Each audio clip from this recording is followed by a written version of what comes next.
Akkam jirtu kabajamtoota daawwattoota keenyaatiif dhaggeeffattoota keenya har'as qophii addaa qabannee dhiyaanneerra. Har'a qophii addaa irratti qabannee kan dhiyaanne Jawaar Mohammadi. Jawaar Mohammad baga nagaan gara OMN itti deebiteen jedha. Gaariidha. Jawaar Mohammad tibba kana wanti jiru keessaa tokko eegdota kee gara mootummaan kaasuudhaaf akka jiru karaa OBN irraanii akka oduu amma nu ga'ee tokkotti kan dhagahame mee dhimma sana ilaalchisee maal nutti himta? Egaa akkuma namu beeku dhimmi eegdota kana amma duras rakkoo uumee ture. Duubatti deebinee galaan yeroo ani biyya kanatti dhufu haala nageenya keetiif wantoota sodaachisaa jira. Diina baay'ee qabda. Mootummaa amma durii tures haftee isaa wajjin warri aarii irraa qaban waan jiraniif nageenyi kee immoo nageenya biyyaatiin wal qabatuuf tika siimara ramaduu qabna jedhanii gama lamaarraa ramadanii gareen tokko garee poolisii federaalaatirraa gareen biraa garee damee nageenya biyyaa dahannatiirraa turanii Oromiyaarraas turanii adanuma adadaan booda poolisii federaalaatirraa as turanii yeroo darbees osoma yaadamin tasa waan yaalame saniin rakkoon uumamee ture. Egaa rakkoon sun uumamee booda jaarsonni isaa isaanii anis isaa wajjin warra hogganoota biyyaa wajjin haasofne eegdonni akka turanii fi inumaatu eegdota biraas hin daballa kan jedhu miidiyaa irratti haasayamaa ture akkuma yaadattu hin daballaa kan jedhamu ture. Ittuma fufnee tibba darbe yeroon Baalee turetti komaandarri poolisii federaalaa tokko na bilbiluudhaan ijoollee as jiran leenjiidhaaf waan barbaannuuf nu ergi naan jedhe. Tolee nama Baaleen jira guyyaa muraasa booda nan deebi'a akkuma deebi'een si bilbilee waliin haasofnee waan ta'u goonan jedheeni achirraa kaanee ijoollee wajjis mari'anne akkam ta'uu qaba kan jedhu mari'anne akkuma dhufeen nan bilbilee fi komishinara poolisii federaalaa fi itti aanaasaa wajjin teenyee mari'anne. Anas dabalatee namoota amma dura eegaa turan irraa eegumsa kaasaa akka jiranii fi ijoolleen bira jiran kunis akka ka'an murtaa'uu isaatti natti himanii ani immoo ijoollee wajjin waan haasofnee murteessineen itti bee ijoolleen asii ka'uu fedhii akka hin qabne maqaan isaanis fuulli isaanis miidiyaa irratti dhiyaachaa waan tureef nageenya ofiitiifis akka shakkii qaban ibsanii kanaaf waliin mari'annee falli ta'uu qabu. Kaasuudhaaf mootummaan eegumsa nabira jiru kaasuudhaaf egaa murteessu taate ijoolleen miseensummaa ofii gadhiisuu waan barbaadaniif nagaa miseensummaa isaanii gadhiisanii meeshaa fudhatanii akka deeman kan jedhu yaada dhiyeessanii yaada san irratti walii gallee beellamannee jechuudha.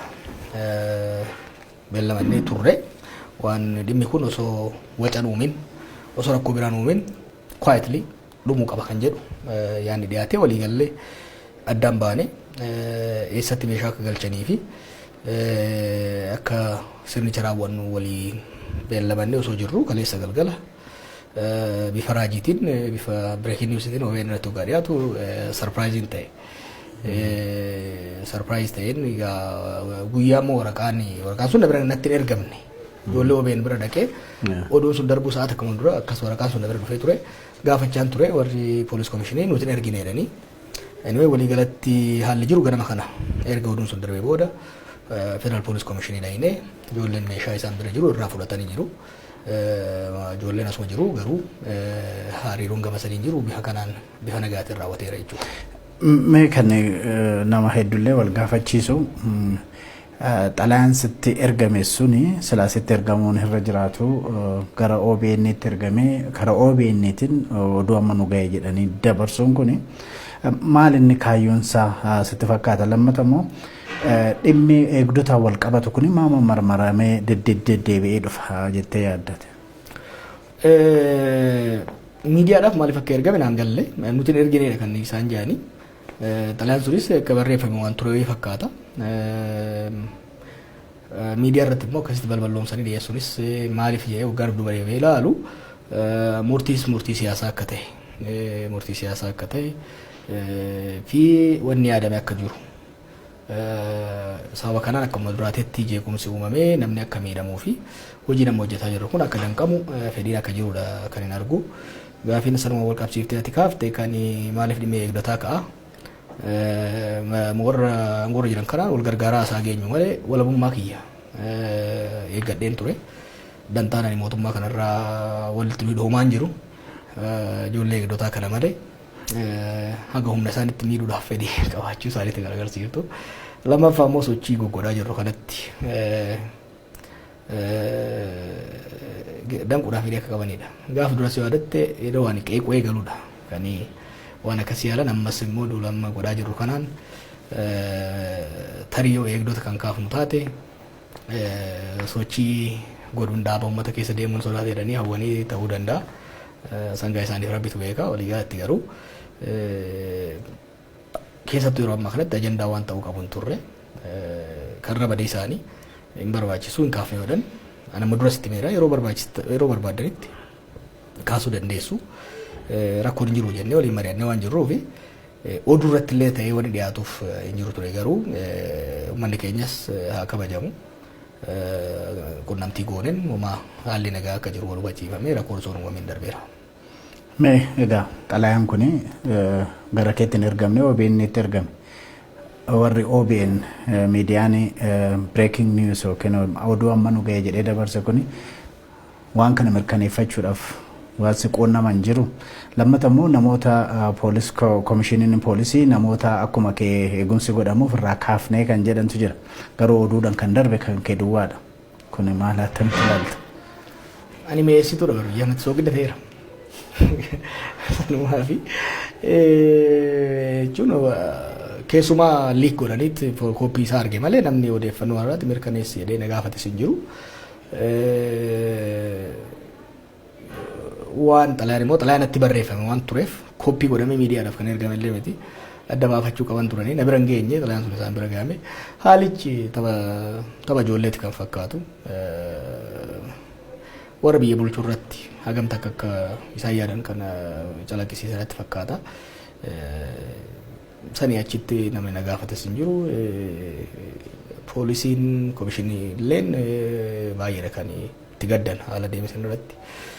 Maaliif akka godhaman gaan beeku. Wanni guddaan rakkoon osoo uumamin nagaan dabruu isaati. Yeroo baay'ee yeroo deddeebi'ee waliin jechaa jiru jira duula irrattis. Yeroo ammatti abbaan haqaa abbaan dhugaa barbaadu uummanni keenya uummanni qabsoodhaan jijjiirama kana fidee jijjiirama kana immoo lafa qabsiisuudhaaf gara filannootti deemaa jiru kun yeroo ammaatti nagaa kan barbaadu nagaa irraa dantaa qaba. Warra filannoo sodaatu warra filannoo kana mo'amuu sodaatu warra uummata sodaatu kan jeequmsa barbaadu gargar lalee baay'achaa akka maara jedhu sanitti naaf gargarri wayii uumuudhaaf yaadameeti natti fakkaata garuu akka yaadame san hin taane. Egaa namoonni tokko egereen numti ijoollee eegdota kanaatu maal ta'a kan jedhan illee kan kaasan jiru. Gaaffii sattaanitti darbuudhaaf amma gaa tarkaanfiin akkanaa sochii amma goggoonu kana ugguruuf yookiin danquuf yookiin sodaa sanarraan kan jedhu kanatti kaafte tarkaanfii nama fudhataa jiru kuni sochii kee dhaaba ammam sochii kee irratti ammam gufuu ta'a jetta.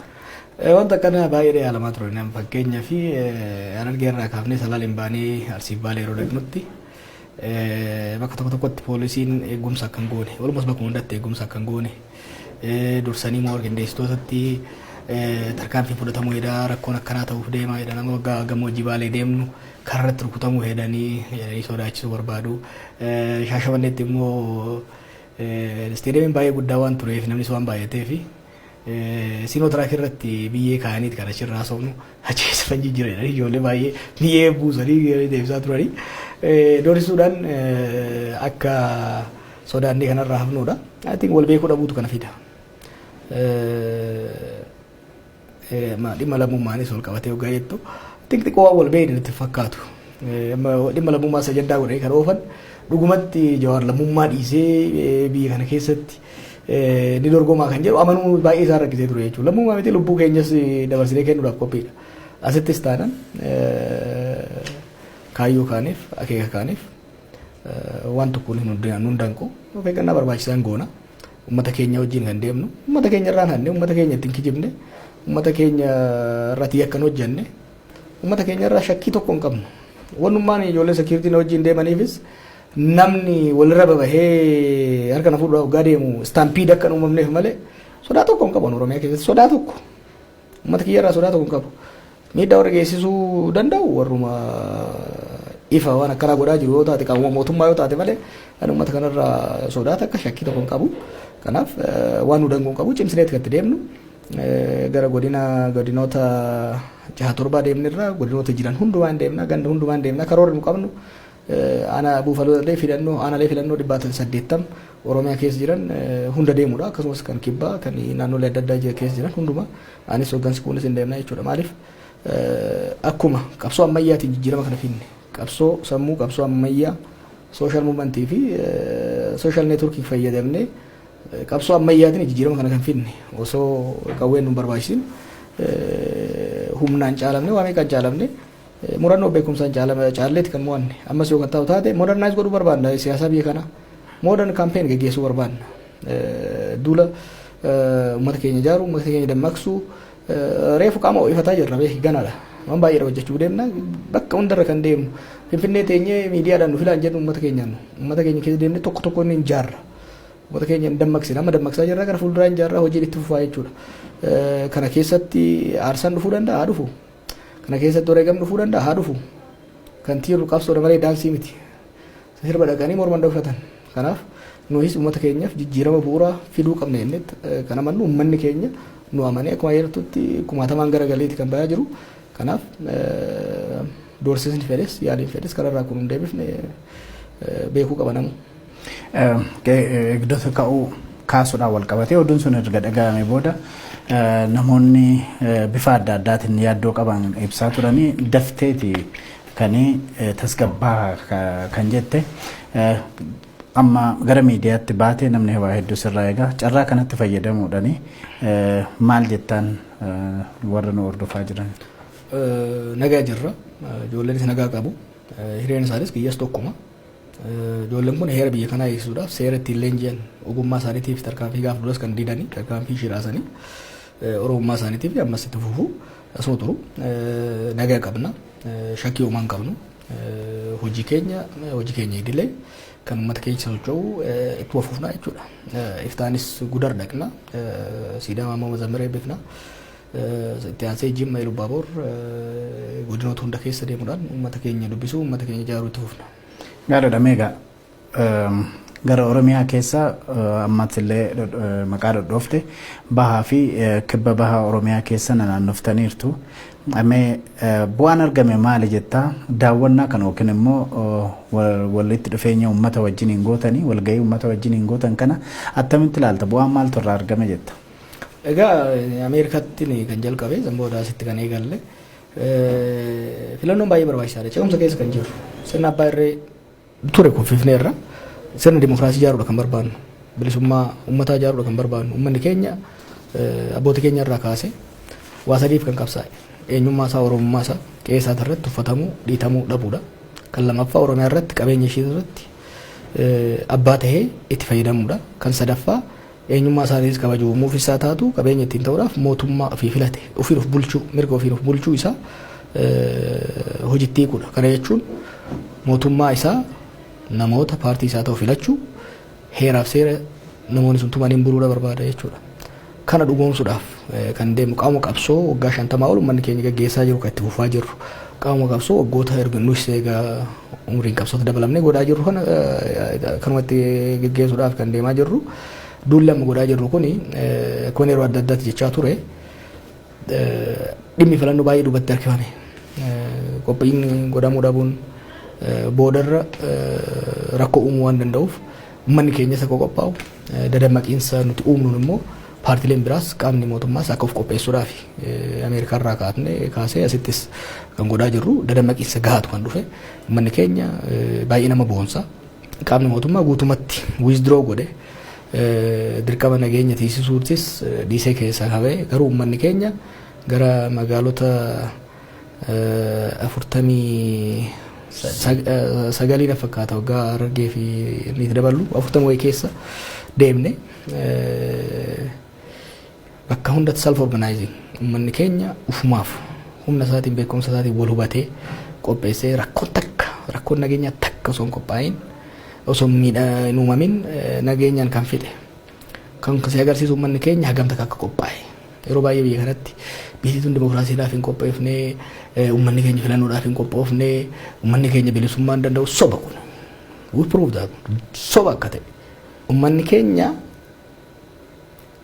of gurmeessee of jaaree kumaatamaan bahee bishaan osoo hin jigin bajanni mootummaa osoo ramadamaniif eegumsi mootummaa osoo ramadamaniif jaarsonni qeerroon dubartoonni walii galanii qophii kana hunda qopheessanii baay'ee sodaachaa ture bakka hedduutti rakkootu uumama jenne rakkoon tokko osoo uumamin dhumuusaa agartu uummanni keenya dheebuu guddaa akka qabu aarsaa kafalee gatii gochuudhaaf filannoo kanaaf fuli reedii akka ta'e dammaqiinsa amma nuti yaanne ol akka qabu qophaa'ina gahaa akka qabu deeggarsa nu godhuutti miti kan laalayani kana deeggarsa nu godhu osoo hin ta'in dimokiraasiidhaaf filannoodhaaf mootummaa ofii filachuudhaaf hammam tokko akka qophaa'edha kan agarre gama ummataatiin ergaa ifa ta'e qaama hundaaf dabarseera sosochiin nu godhaa jirruu fi turre immoo warra nuun falmanis paartilee siyaasaa adda addaatis akka hirriba keessaa dammaqanii dhimmi filannoo ajandaa guddaa ta'e akka bahu godhee jira akeeka keenya akka dhaabaattis akka biyyaattis galmaan gahaa jira natti fakkaata. Akkuma biyyaattis akka naannoottis qeeqatti sanitti irratti dhiyaata. Dursitaniit duula filannoo jalqabdanii kan jedhudha. Maaliif dursitanii jalqabdan? Kun siin jedhu tureetu eegaluu kana dura godhuu qabna turre waggaa tokko dura godhuu qabna turre. Kun siin jedhe akka amaara jedhu isaanii sarganyaa maxxaa barbaree kan tasuu akka hin taane filannoon kun. Kanaaf filannoo kanaaf qaamonni filannoo raawwachiisanis qaamonni filannoo keessatti dorgommiidhaan hirmaatanis qaamonni mootummaa kan nageenya haa ta'u kanneen adda addaa dhimmi isaan laallatus of qopheessaniif dhiibbaa uumuun baay'ee barbaachisaa ture. Kanaan wal qabatee qeeqni ka'aa jiru yeroo duula filannoo osoo hin gahin duula eegaltan kan jedhu wanni akkasii hin jiru.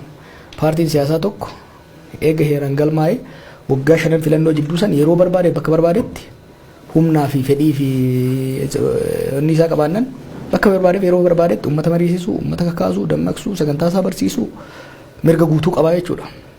Nan argama xalayaan bakka adda addaatti barreeffamu yeroon duula filannoo kan jedhamu kan ji'a sadii sun kan qaadhimamtoota siyaasaati. Qaadhimamtoonni siyaasaa deeggarsa boordii filannootiin kanii uummatatti dabarsiisanii na filadhaa jedhanidha. Dhaabni siyaasaa garuu waggaa 5 san keessatti yeroo barbaadetti bakka barbaadetti leenjii kennu, uummata dammaqsu, uummata jaaru dhimma mormii dhiyeessu, dhimma deeggaru dhiyeessu, galmatti haa taatu, dirreetti haa taatu, nama muraasa haa taatu, nama miliyoona haa taatu godhu mirga qaba. Kun mirga paartii siyaasaan lafa kaa'edha. Faayidaan isaas guddaa natti fakkaata. Paartii keenyaafis faayidaa guddaadha qaba. Akka biyyaattis yoo taate dhimma filannoo kana muddama uume qophii dhaabbileenis haa taatu qaamonni mootummaa fi boordiin filannootis akka qophaa'an gochuu irratti bu'aa buusee jira natti fakkaata. Kuni waanuma sirriitti kan godhaa jirru inumaa'u baay'ee turre waggaa darbe irraa eegaluu qaba ture. Egaa paartileen tokko tokko lakkii biyyattiin iyyuu filannoodha hin qophoofne yeroo jedhanitti filannoo yeroo biraatti darbu yookiin hin qophoofne yeroo jedhanitti isin immoo daftaniiti jalqabdan kan jedhu komee akkasiitti isinitti dhiyaata. Gara biraatiin immoo filannoon kun gara mootummaatiin gara achi siqeedha gara agayyaatti. Gara hagayyaatti siquu suni paartiin keessan attamitti ilaala kafaa'uun?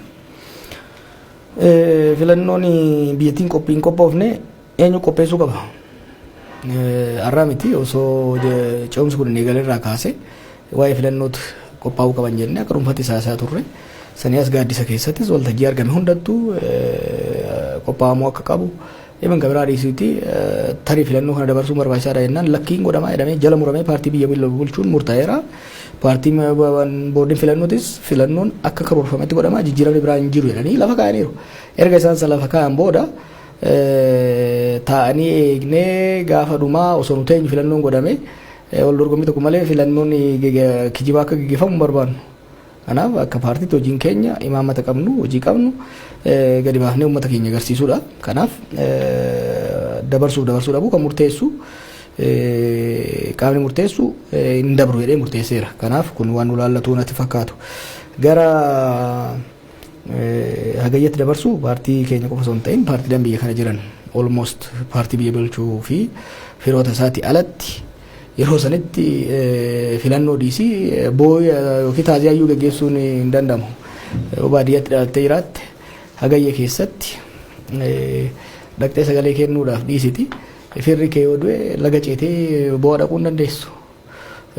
Mormitoota duwwaafatoo hin taane warra mootummaatiifis yookiin paartii biyya bulchuufis tokkuma rooba garaagarummaa hin qabu kan jedhudha. Sanatti dabalee itti gaafatamtu yookiin inni dura buutu boordii filannoo Itoophiyaa adde Burtukaan yeroo dubbisetti gara kaaba Itoophiyaati fi iddoo gammoojjii adda addaatti bokkaan baay'inaan hin roobu.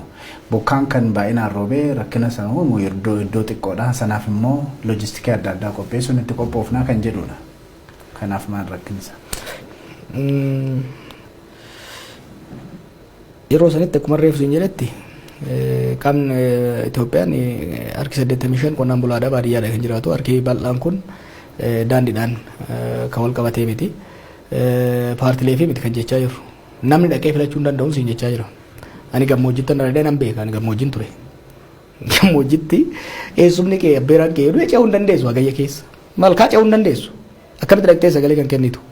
Isaan maalirraa ka'anii dhufanii yeroon kun yeroo roobaa waan ta'eef mormitoonni dhaqanii nama kakaasuu hin danda'anii roobaa nama walitti qabanii dubbisuu hin danda'anii konkolaataan ce'uu hin danda'u. Kanaaf kaadiree qabnuun uummata amansiifannee waan adda addaa goona yaada jedhurraa ka'ee kan deeme waa'ee kana eegan dhaga'e ji'a jaha ga'eera qaamota mootummaarraa hagayya keessa akka godhan. But they are wrong. Sarvee nu qabnuun qorannoo nu qabnuun namni sila sagalee kennu parsantii 50 irra ta'a hagayya keessa yoo godhamu taate. This is major disenfranchisement of the electorate.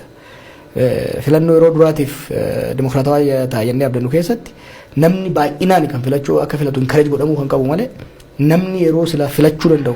Fakkeenyaaf yeroo mee maaliif godhame maaliif gimbootee irra godhame immoo caamsaarra maa godhame filannoon yeroo muka biraatu yeroo midhaan hin jirre yeroo qonnaan bulaan lafa taa'u jedhameeti yeroon sun kan filamu beekta kan kaamu. Ameerikaatti Nooveembar kan godhamuuf sababa malee miti sababa qaba. Yeroo filattoonni lafa jiran yeroo itti sagalee kennuu danda'amu jedhameeti. Yeroo convenient ta'e haala mijaawaa ta'e jechuudha.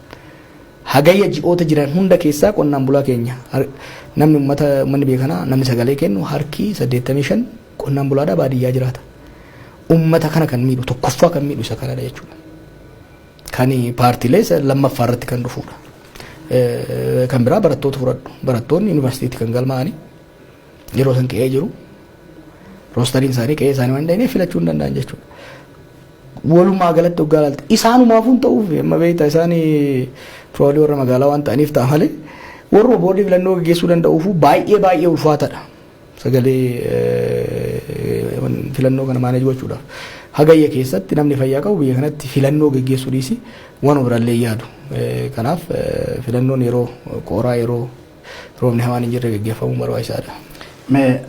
Uummata wajjiniin yeroo wal argitanitti Harargee deemtanii gara Baalee Arsii deemtanii Salaalees illee dhaqxanii yeroo sanatti haasaa keessan keessatti yookiin duula godhaa jirtan keessatti nama arrabsitu akkan jedhutu qeeqa baay'ee isinitti ka'a.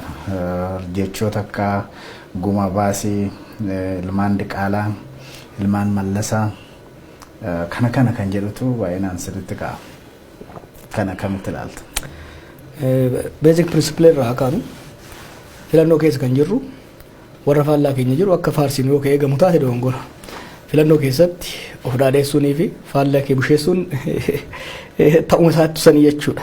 Electoral campaign season wanni jedhamu. Election season waan san qaba. Kanaaf akka warra nuun faallaa akka nuti dhaadheessinu yookiin akka nuun busheessinu yoo eegame dogongora nulleen akka isaan nu dhaadheessan ka'ee nu taate dogongora jechuudha. Kan lammaffaa jechoota amma isaan baasan Guma maalirree kan qabsoofnuuf abbootiin keenya kan wareegamanii lafatti miti gumaan isaanii maaliin baha maali jennee kan dhaadataa turre gumaa isaanii bilisummaadhaan baafna gumaa isaanii mirga abbaa biyyummaa kabachiifneeti kan baafnu gumaa isaanii waan isaan wareegamanii san galmaan geenyeeti uummata keenya kan jenne gumaa abboota keenya nu biraa kufanii obboleeyyan keenya nu biraa kufanii baasuu yoo ka barbaadan taate filannoo kana irratti hirmaadhaadha. Maali wanni reefansi hin jedhu waa sadiif qabsaa uummanni Oromoo waggaa 50 darbe. Eenyummaa isaatiin kabajamu, qabeenya ofii irratti abbaa ta'u, mootummaa ofii filateen buluudha. Gumaan Elemoo Qilxuu isaa taatu, Taaddasa Birruu isaa taatu, Waaqoo Guutuu isaa taatu, qeerroowwan kaleessati isaa taatu kaayyoo isaan kufaniif san galmaan gahuudhaani. Gummaa isaanii baasuu yoo barbaade taate kaayyoo isaan kufaniif san. Kuni dhaadannoo qabsaa'onni adda bilisummaa Oromoo keessattis bakkoota adda addaattis godhaa turan ittiin deemanidha. Warra qabsoo Oromoo hin beekne kana ajandaa gochuu barbaada malee of course gummaa baasuudhaaf kan qabsoofnu. Gummaa uummata biraa kufe kaayyoo isaanii galmaan gahuudhaan baafna jechuudha. Gummaa baasuun immoo afaan Oromoo wallaaluu irraa dhufa. Gummaa baasuun immoo haaloo bahuu miti, riveenjii miti. Kanaaf sunis bifa saniin ilaalama. Kan Diqaalaa maal jedhu waan Profeesar Mararaa jedhe irraa kan dhufe Diqaalaa kan jennu baayoloojikaalii miti kan jenne. Warra yaada Diqaalaa qabatee deemaa jirudha kan jenne. Amma sirba Salaaleet irraa kaaseeti Profeesar kan jedhe. Malasaan irraa kaasaa Diqaalaa nutti dalchaadha kan jedhe. Kanaaf yaada Diqaalaati kan dubbachaa jiru. Yaadni amma isaan deemaniin yaada Diqaalaati kun uumaa shakkiin qabu. Kaayyoo Minilik ka Itoophiyaa takkitti eenyummaa takka qabdu mirga sabaaf sablammootaa cunqursanii yuunitari steet ijaaruudha kan barbaadan. Tooftaa eenyutiin? Tooftaa Mallasaa. Tooftaan Mallasaa maaliin? Oromoo gosaan addaan qoodu, bakkaan addaan qoodu kanan deemuu barbaadan jechuudha. Yaada Diqaalaatiin kan deeman yaada Oromooti miti, yaada Oromummaa of keessaa qabu miti, yaada madda qabsoo Oromoo irratti hundaa'ee miti, naareetiivii Oromoo keessaa baheedha. Kanaaf yaada Diqaalaatiin kan deemaa jiran kan ammoo waan saalfannuu miti jabeessinee kan jennudha jechuudha. Yaada Diqaalaa sanoo kan hin barbaane taate yaada otantik ta'e oriijinaal ta'e kan Oromoo kan qabsoon Oromoo waggaa 50 irra deemte karaa sana deemanii deebi'anii deemuudha. Kanaaf jechoonni isaan gamaa gamanaa fuudhanii ilmaan Taaddasaa fi Mallasaa anaa miti kan jedhe. Muummicha ministeeraatu ECA'tti Oromoota walitti qabee yoo na filachuu baattanis ani ilma Mallasaa ta'uu kiyya hin irraanfatinaa filannoo nan hataa jedhe. Maarree kan jiru dachii Taaddasaa Birruu irra waan tureef filannoon qabdan warra ilmaan Mallasaa ofiin jedhuu fi warra ilmaan Taaddasaa jidduudha jenne. Ufuma maqaa ofitti baasanii maqaa san waggaa miidhagsinee tottolchinee dhaadan oolanii sinuuf komachuun hin taare ofiin jedhan. Akkasiis Mallasaatu isaan guddise. Ilmaan abbaa gadaa jechaanii turre waggaa 2 didanii ilmaan Mallasaati akka inni nu barsiisetti filannoo hannaa jedhan. Maalaa jennurree Mega asirratti kan qeeqni gama biraatiin isinitti ka'u amma Minilik kaaftuu warri Minilik sirna Minilik barbaadan Mallasaa barbaadan kan jettantu jira. Warri qeeqni isinirratti ka'u immoo sirni Mallasaas sirni Minilikis dur kufee isa durii sana faarsurra gara fuulduraatti kan jiru faarsuurra sirriidhaa ture jedhaniiti keessattuu warri simmornu sin qeequ. Rakkoon jira kana maal akka ta'e beektaa? Goolii ofii fuulduratti kubbaa harkaan tuqanii waggaatti dhiitteetti galchite maaltu galchiteeru? Minilik waan Oromoo godhe yaadannoo Oromoo keessatti maal akka ta'e osoo beekan siidaa Minilik ijaaran san qofaa Minilik faarsan. Oromoo biratti Minilik faarfamaa miti jibbamaadha. Diina. Kanaaf Minilik kan faarsinuu miti. Kan gamoo isaa ijaare siidaa isaa ijaare nuu miti. Waan baay'ee si gaddisiisu agarta. Baalee dhaqee waan hin arge. Jara kanaan qeerroo 5,000 wareegamee aangootti isaan baaseef waan takka yaadannoo tokko osoo hin godhin. Gootota keenya busheessa nama Oromoo biratti diina number 1 ta'e. Miliyoona itti baasanii siidaa ijaaraa fi kana ajandaan godhinaa maal jechuudha? Maal jechuudha? Mallasaa immoo akkuma reefu siin jedhe isaan nu ilmaan Mallasaati kan jedhe. Nummaa Minilik illee irraa dhiifne Mallasaa illee irraa dhiifne jarri kun obboleeyya keenya kaleessa Mallasaa hin dongorsiise malee humnaan gadi qabe malee ilmaan keenya nu fayyanii ilmaan abbaa gadaa odoo jennee ufumaaf deebi'anii Minilikiif siidaa dhaabanii nu ilmaan Mallasaati korojoo hannaa jedhanii maalaa jennurre goolii ofii duratti kuwaasii harkaan tuqanii hoggaa dhiinneetti galchinu maanutti galchitaniin waan hin taane garri fuulduraas yoo kan taate paartiin biltiqinnaa isaan dhaabanii deemanis purely ilaalcha Minilik unitary state Itoophiyaa olaantummaa aadaa Habashaa jala jirtu sabaaf sablammoota cunqursanii balleessanii mirga sabaaf sablammoonni keessattuu adda durummaa Oromoon qabsaa'ee asiin gahe xiqqeessanii federaalizimii diiganii yuunitarii Itoophiyaa tooftaa mallasaatiin. Tooftaan mallasaa maali? Qoqqoodanii uummata bituu. San qofaa miti. Humnaan deemu. Kanaaf isaan tuufitti fidee waan isaan itti fidee immoo uummata biratti baatirii itti ibsinee agarsiisu kubarreef siin jedhe hojii keenya. Yuunitarii haa jettu malee gara PP yookiin bilchiginnaatiin warri gara tokkotti harkifatu gara sitti jira, warri gara tokko gara sitti harkifatu jira. Biyya kanaaf nagaa buusuudhaaf jara lamaan gidduutti finneeti biyya kanatti nagaa buufnaa jedhu. Warra gara tokkotti harkifatu keessa immoo paartii kee kan kafaa'oo keessattuu Jawaar Mohammad gara sitti makame Dr. Profeesar Mararaadha gara biraatti harkisaa jira jedhanii sitti. Bilchiginnaa jechuun paartii Biraanuu Naggaati bar. Biraanuu Naggaa kan mormaa turreef gaafa inni gomboo sabaa tures gaafa inni zeemaa tures waan biraati miti wal jibba waan inni guraagee ta'eef miti. Ilaalchi kun biyya kanaaf hin ta'u. Biyya kanaaf kan ta'uu danda'u paartii Bilchiginnaa jechuun paartii ilaalcha Mangistuu Hayilamaariyaam deemsisaa turedha. Kan Akiliiluu Habtewaldifaa gochaa turanidha. Nothing new.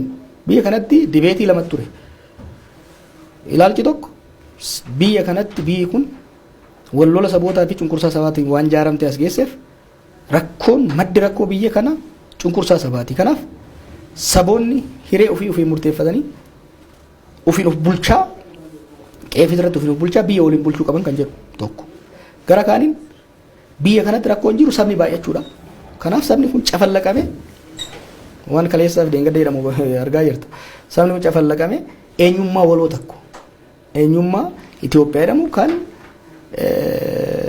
afaan tokko qabu eenyummaa tokko qabu jalatti centralize bifa ta'een buluu qaba kan jedhudha. Erga humnoonni sabaa mo'atanii federalizimiin gadi dhaabbatee jedhee booda rakkoon biyya kanaa federalizimiin saba irratti ta'udha. Kanaaf federalizimiin sabaa diigamee ji'oogiraafik ta'uu qabaadha. Akka namoota waliin beeynetti maaliif haasa'an? Ifatti afaan isaanii irraa waan dhageenyedha bara. San qofaa miti heera ittiin bulmaata paartii isaanii fudhadhu. Paartiin naannolee irra jiran tokkoffaa sabaan ijaaramuun sirrii miti jedhanii kan yaadan. Sabaan ijaaramuun paartiin tokko saba irratti hundaa'ee ijaaramuun sirrii miti. Kana jechuun har'a paartii diiganii borummoo naannoon tokko sabaan ijaaramuun sirrii miti. Kanaaf diigamuu qabaadha. Ifatti waan barreessanii lafa kaa'anii waan afaaniin dubbachaa jiranidha kan dubbachaa jirru malee hamii miti. Waan dhuunfaadhaan baay'een waan biraati. Ifaan ifatti public record. Kitaabilee isaan barreessaa jiran baruulee isaan amma adaamatti ittiin leenjisaa jiran irratti ifaan ifatti sabaan gurmaa'uun ta'uu hin qabu. Sabaan gurmaa'uun qabu wanni saba jedhamu diigamee namni akka dhuunfaatti akka qeenxeetti ijaaramee deemuu qaba kan jedhudha kan deeman. Kan ammoo biyya kanaafis furmaata qabu Oromoo suuf duuba deemsisanii ayyaanu. Mee imala kafaa wajjin gootanii Harargeedhaan hanga Baalee Arsiitti akkasumas akka Salaaleetti gootan keessatti warri sinqeeqan kan isinitti dhiyeessanii miiraan uummata oofuu malee imaammata dhiyeessan hin jiru kan jedhudha. Kana kam maal jetta?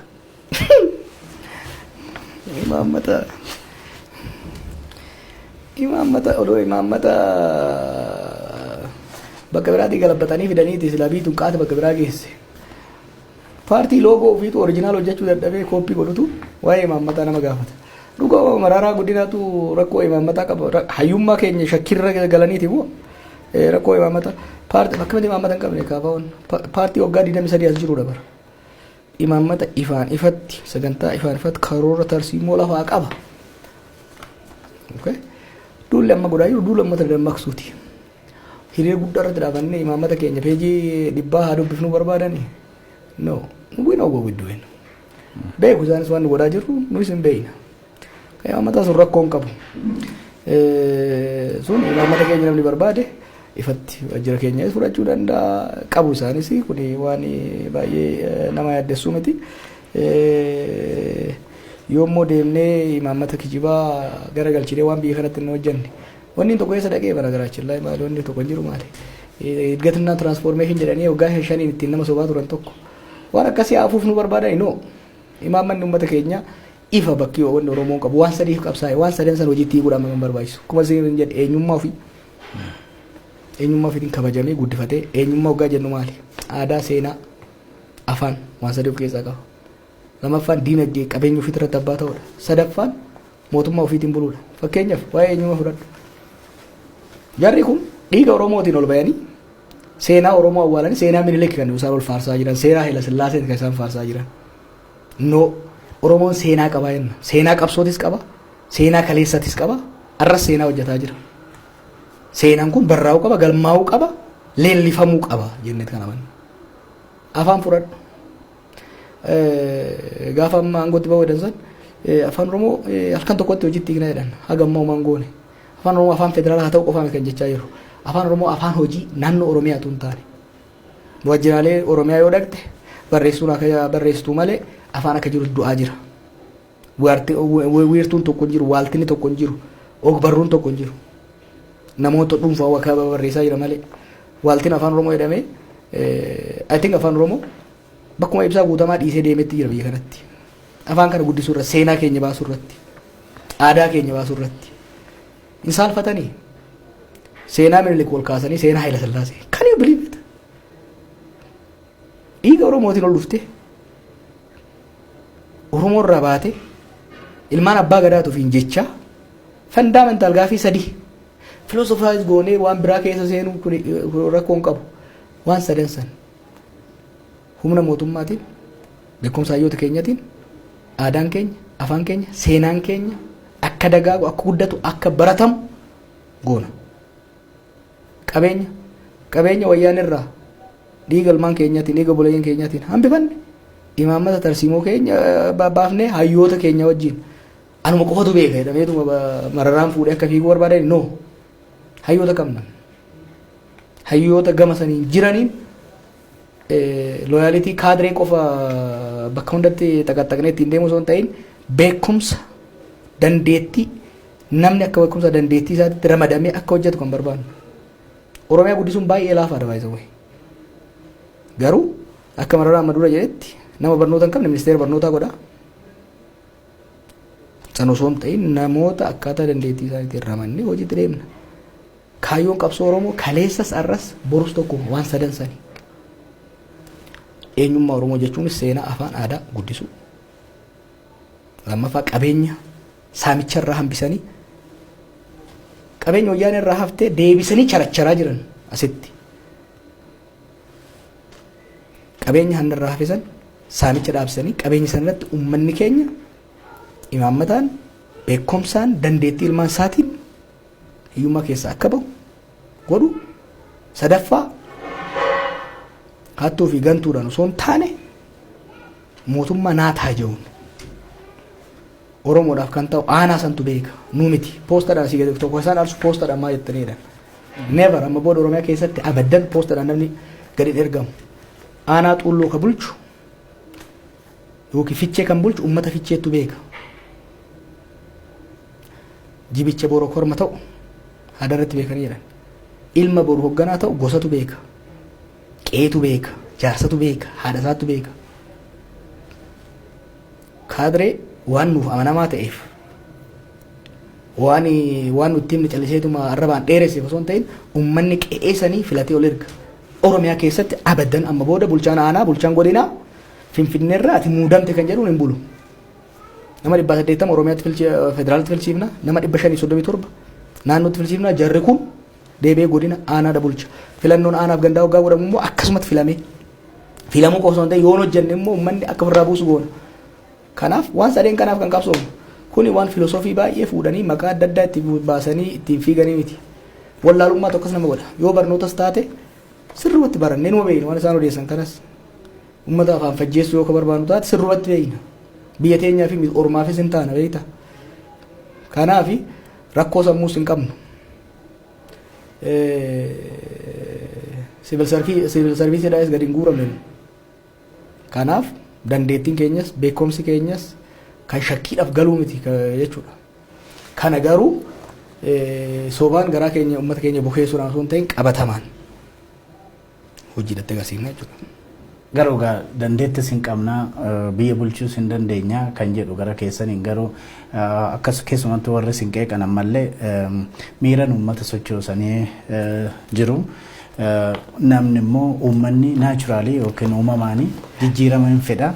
Jijjiirama uummanni itti fide kanaanii yoo aangoo qabatan biyya bulchuu hin dandeessanii jarri kun biyya bulchuu hin danda'anii kan jedhutu jira. Maaltu isaan guwaa jiru fakkaate?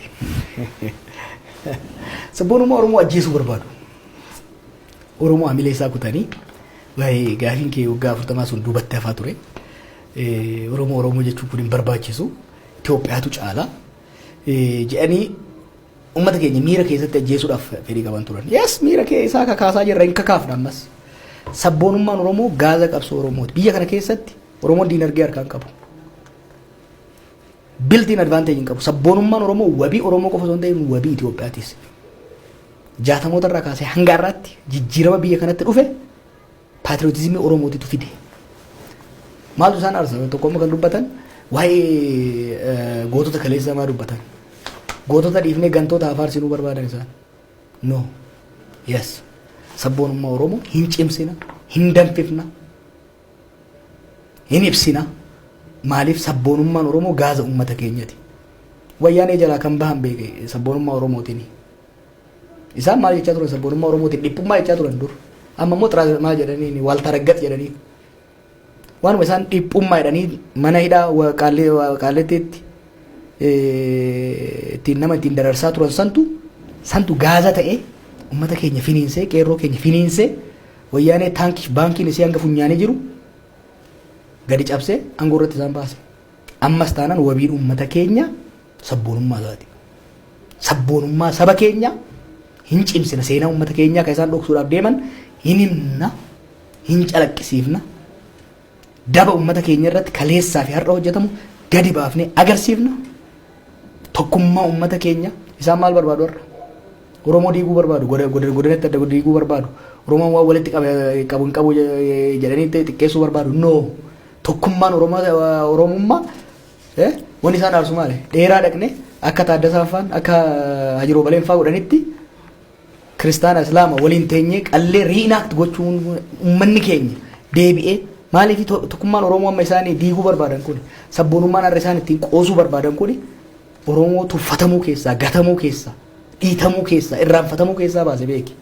Lafatti hin dhufne Taaddasaan Faan osoo dhugaa osoo nama waa beekan ta'anii jarri kuni Taaddasaan Faan jeneraalummaa ofirraa lafa kaanitti dheeraa dhaqanii yeroo islaama kiristaana isaanii qalan seenaa qofa miti kan hojjetan tokkummaa Oromoo dhiiga isaanii walitti hidhan.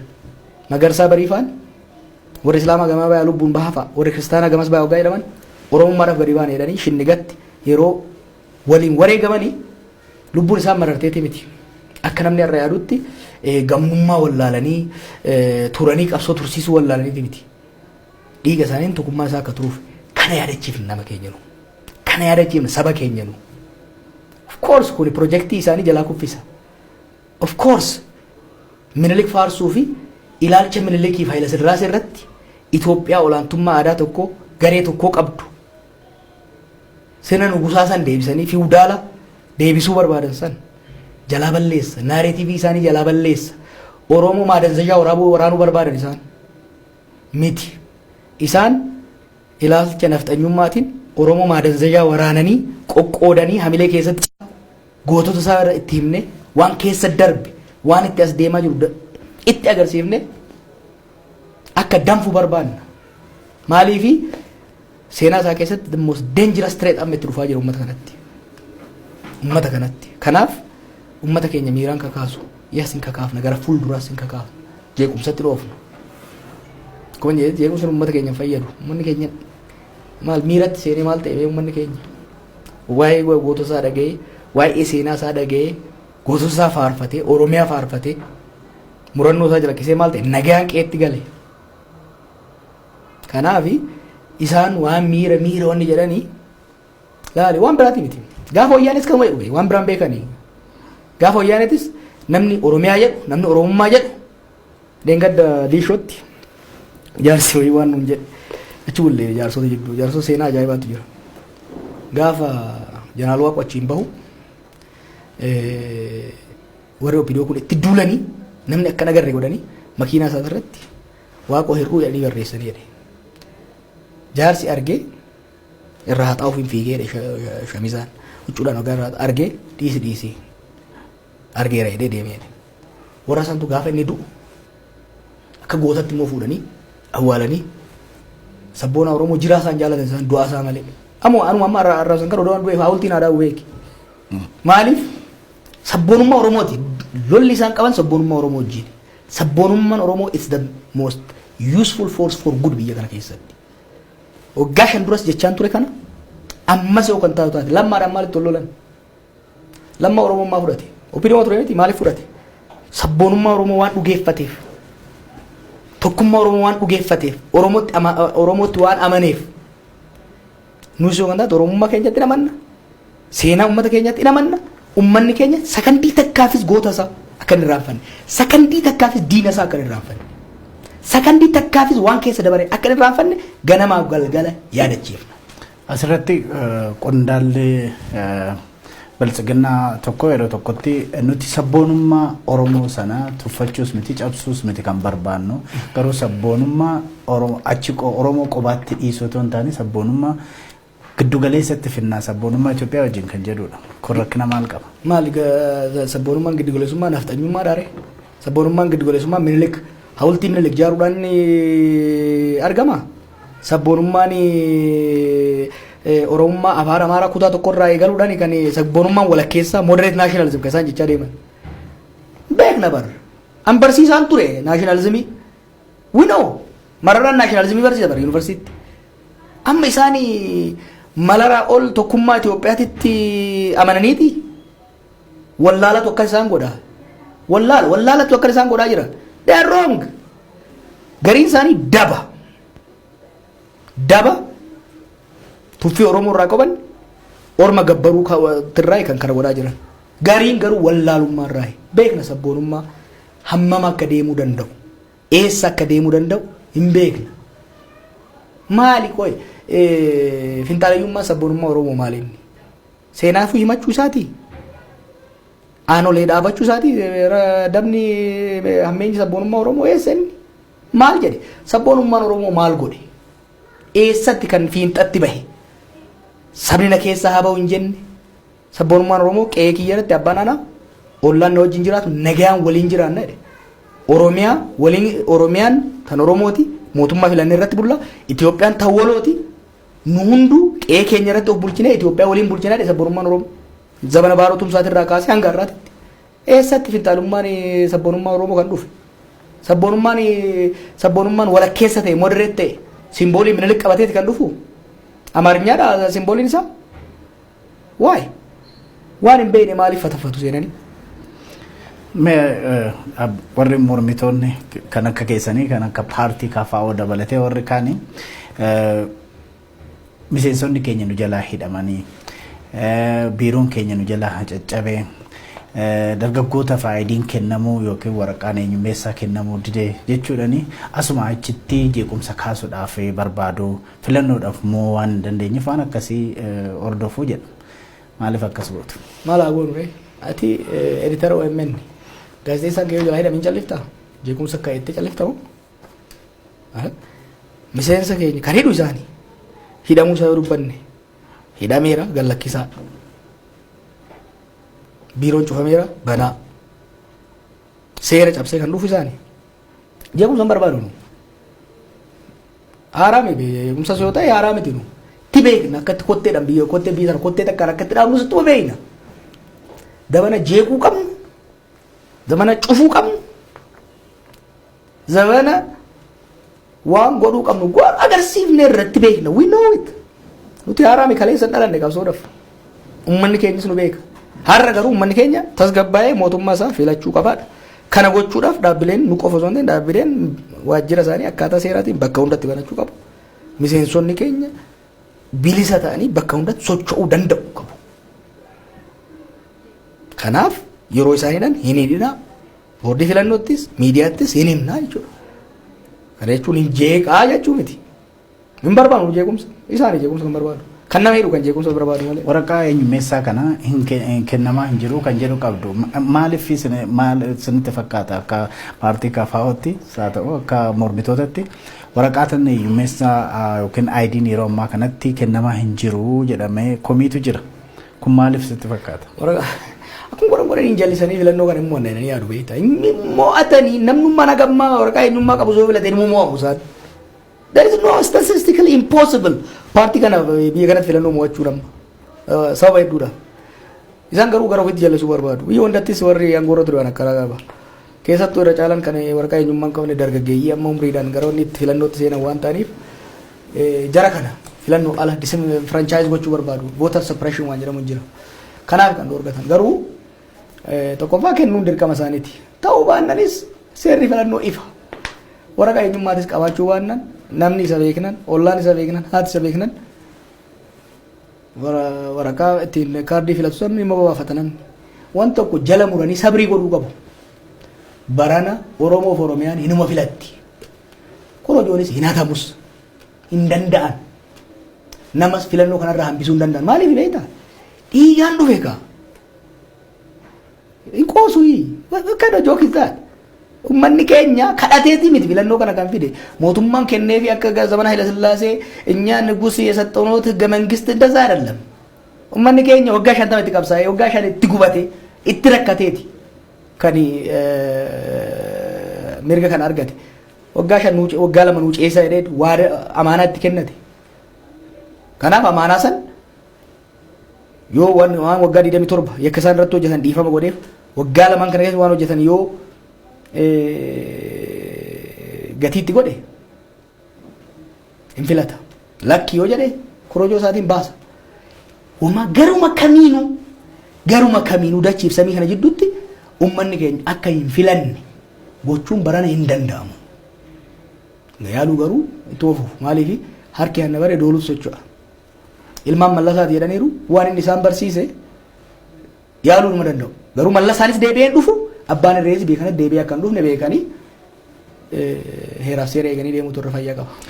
Mee gara dhiha Oromiyaatti darbina muummichi ministeeraa dhiyeenyatti paarlaamaa irratti haasaa godhan irratti gara dhiha Oromiyaallee rakkinni akka jiru dubbatanii turanii Gujii keessatti gara Gujiitti amma tokko rakkinni suni hir'ata akka dhufedha.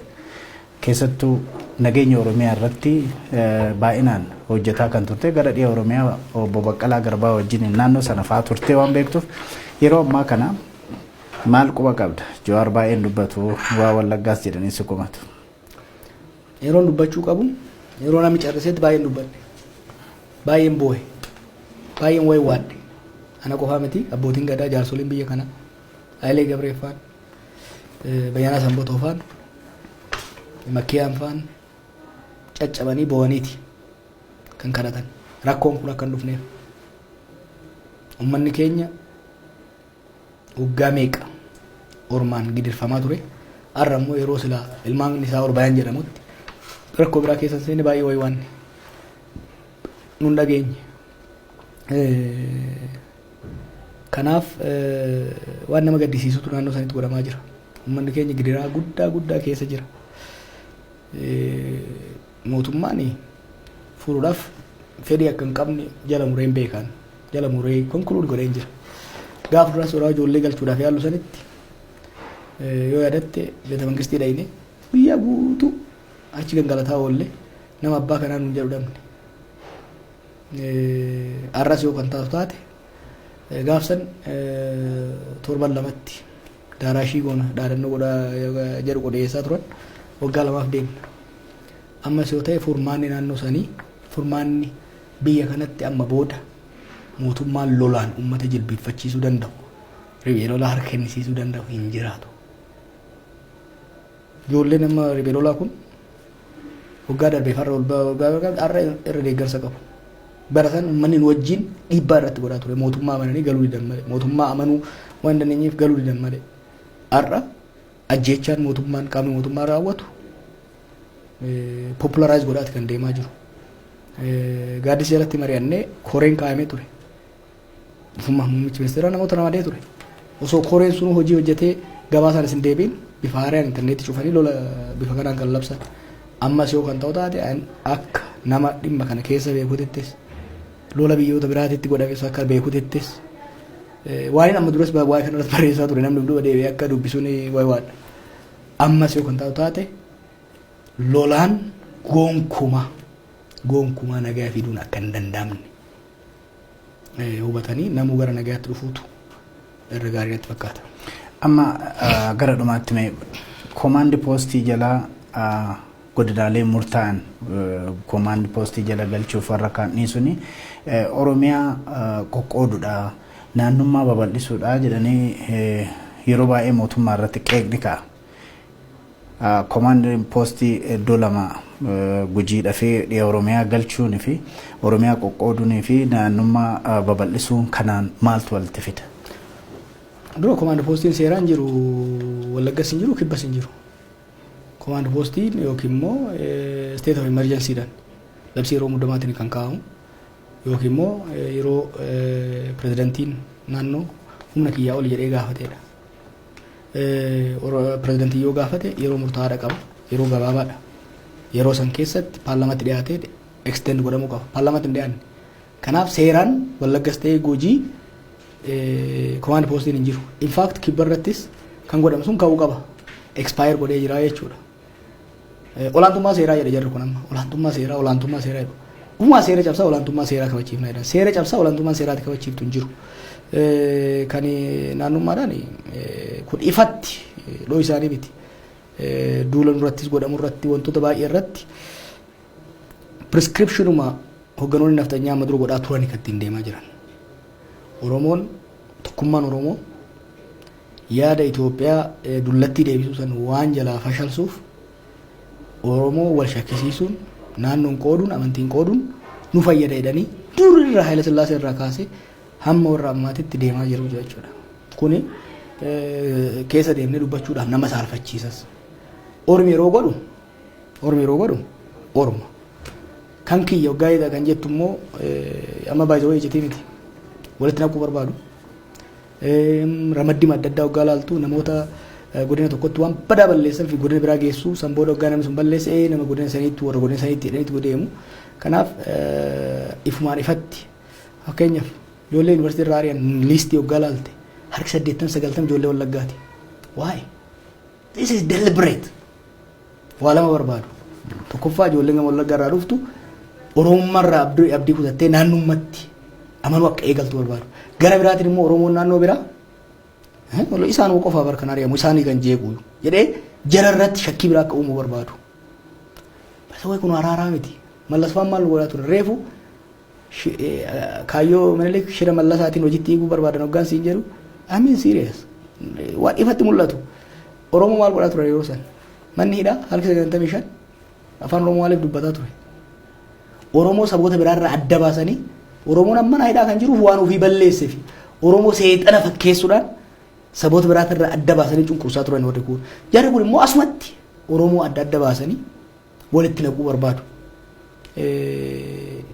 Amma bar ifumatti haasaa jiru akka Oromoon bahatee dhiyaa kun wal quban qabne waliin hin jirre Oromoon akka wal shakku nama maal baay'een isaa haasa'uufu miidiyaatti haasa'uufu waan nama qaanessu Ormaan hoggaa godhamu homaa miti Orma keetiin hoggaa godhamu garuu waan nama qaanessu but they will be defeated. Nam beeka we will defeat them. Dhiigni Taaddasaan wajjin jira. Dhiigni Bariisoo Waabeen wajjin jira. Dhugaan Oromoon wajjin jira. Filannoo kana irrattis qabsoo amma goonu kana keessattis gamoo lamatti waati. Yooki warra sabboonummaa Oromootti amanu, warra Oromummaatti amanu, warra tokkummaatti Oromootti amanu. Tokkummaa Oromoo deebi'ee cimsee qilleensa isaan naquu yaaluu kana qaawwa cufatee akka kaleessatti tokkummaa Oromootiin mo'anna.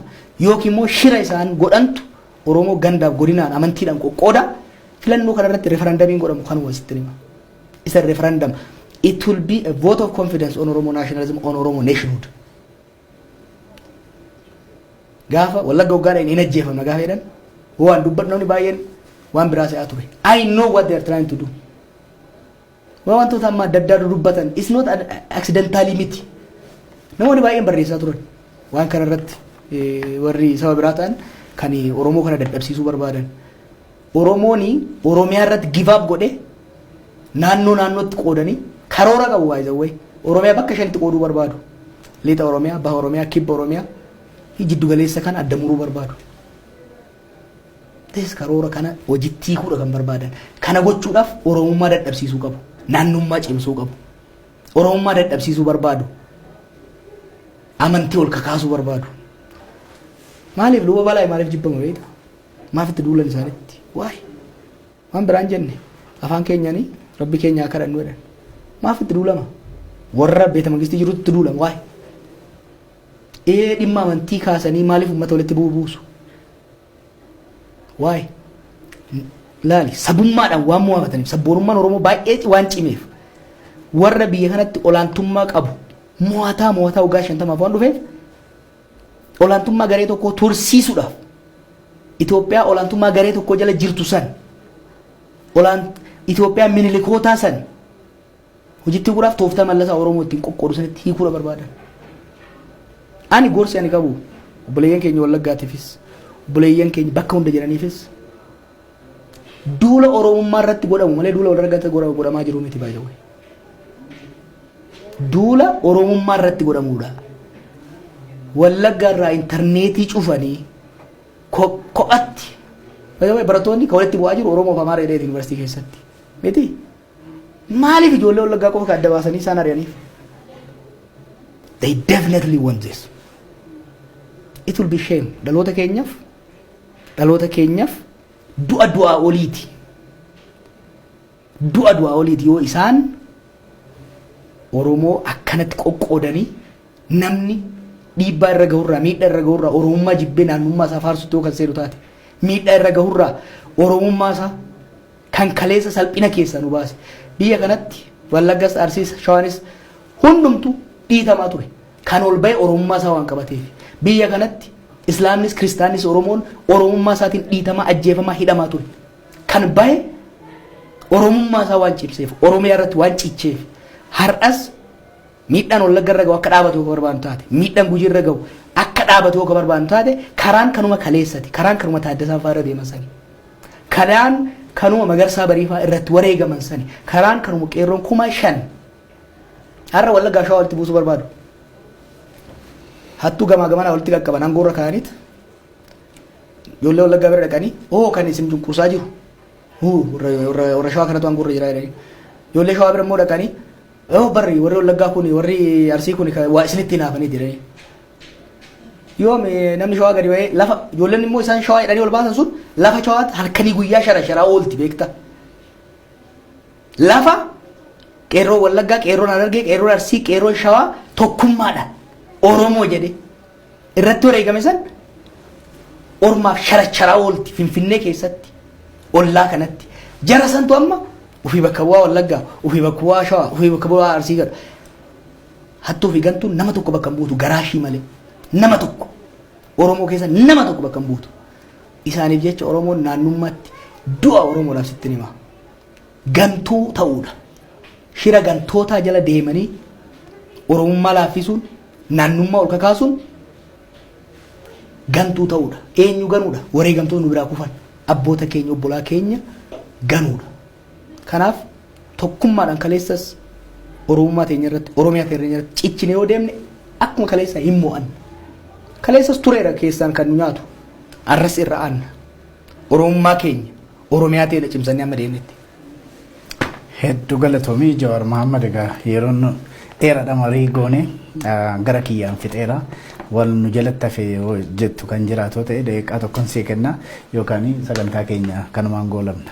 Wanni hafe naga barbaanna gorsi ani Oromoodhaaf qabu Oromummaa teessan gadi lakkisinaa Oromiyaa irratti abbaa ta'uu yoo barbaaddan karaan takkittii qofa kijibni biraan barbaachisu karaa Oromummaati karaa obbolummaa Oromummaati naannummaan amantiin qoodamuun ormaaf nama saaxila nama xiqqeessa qilleensa nu keessa galcha filannoon kun godhamuu qaba it is decisive hiree biyya kanaatiif hiree Oromootiif yoo dhuguma gatiin obboleeyyan keenya nu biraa kufanii ka isin laaleessu taate filannoo kanaaf qophaa'uu qaba abbaan fedhaa filamu filannoon nagaa ta'uu qaba ifaaf bilisa ta'uu danda'uu qaba nageenya naannoo ofii tikfachuu qaba poolisii wajjin walii galee nageenya tikfachuu qaba qaama mootummaatiif gorsan qaban gufachiisuu danda'u sochii kana namoota ajjeesuu danda'u never akka ifaa san argutti arga. Ummanni keenya bakka garaasaa san inuma ga'a. Ummanni keenya bilisummaadhaan mootummaa isaa ta'u inuma filata. Kaleessa dhiisaaf hanna wayyaanee wajjin godhaniif dhiisaaf yakka ajjeechaa nama keenya kolaasu wayyaanee wajjin godhaniif dhiisaaf jedhee kan uummata Oromoo kadhate ana. Yakka kaleessaatiif dhiifneefiirra. Qondaalota mootummaa hundaaf yakka irratti akka hin dabalinaa. You will be defeated again. Nuyi lubbuudhaan jiraannee arguu dhabuu dandeenya. Never garuu dhaloota Oromoo kana uf duba deebisuun hin danda'amu. Yakka kaleessaatiif ummanni irraanfachuu illee baatu isiniif dhiiseera. Waaqa keessan gaafadhaa isiniif haa dhiisu. Yakka biraa irratti hin dabalinaa, dhiiga biraa irratti hin jiigsinaa. Ummanni keenya Oromiyaan Oromoon irratti abbaa ta'e mootummaa filameen bultu. Itoophiyaan walqixxummaan sabaaf sablammootaa irratti kabajamee saboonni qe'ee ofii irratti uf bulchanii akka gahee isaatiin aangoof qabeenya isaanii qooddatanii Itoophiyaan isaan bulchan hundaafuu hin geechii kan irratti fuulleffadhaan jedha. Hedduu galatoomii Jawaar Mohaammed hoogganaa akiyya durii kan OMN amma immoo miseensa KFO hedduu galatoomii jedha. Galatoomeetis. Egaa kabajamtoota daawwattoota keenyaatiif dhaggeeffattoota keenya qophii har'a qopheessinee yookiin immoo turtii Jawaar Mohaammed wajjin goone kanarraa kanumaan goolabna. Dhaabbileen siyaasaa biroo yoo nu quunnamtan yaada keessan dabarsuuf qophiidha. Nutis immoo quunnamtii asii wajjin jirru jabeessinee kan itti fufnu ta'a. Qophii biraatiin walitti deebinaa hanga isittuu nagaan nuti.